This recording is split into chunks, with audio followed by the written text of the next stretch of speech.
Everybody, we're talking to Dan Gasby.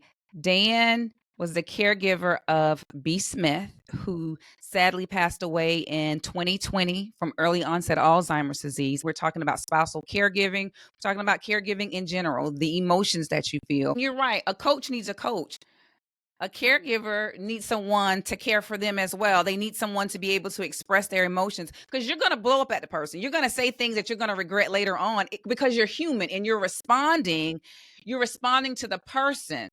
And I think you should respond to the person as compassionate as possible. How did you address those emotional moments? What was your outlet? What type of a structure did you put around yourself to ensure that mentally and emotionally you were healthy and strong so that way you could continue to care for her while, depriving yourself of care?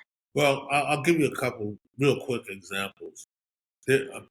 If you have somebody in your family that you can trust, then you have that person, or a girlfriend, or big brother, or whatever. But first and foremost, what I did, and it was part of what saved my life. I would go out, or I would get in the car, and I would yell and scream. I would literally say, why the F is this? I can't stand this.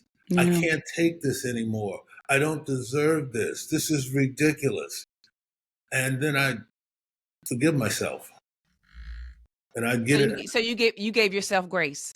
I gave myself Yes. grace. I took the top off of the proverbial uh, pressure cooker, because Yeah. you are in a pressure cooker situation.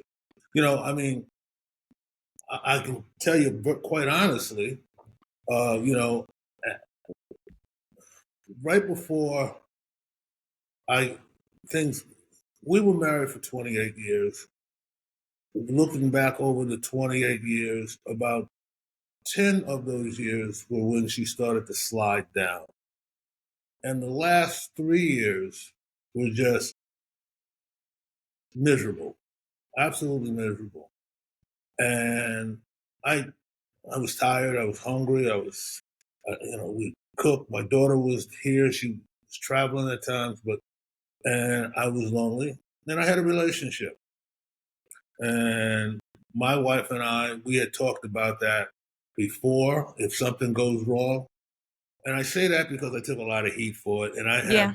and I have no qualms about it. If I had to do it over, I would do it again. I've had numerous, numerous guys and a few women say that they're in a relationship, uh, And while and while their spouse was going through dementia. exactly, Mhm. exactly.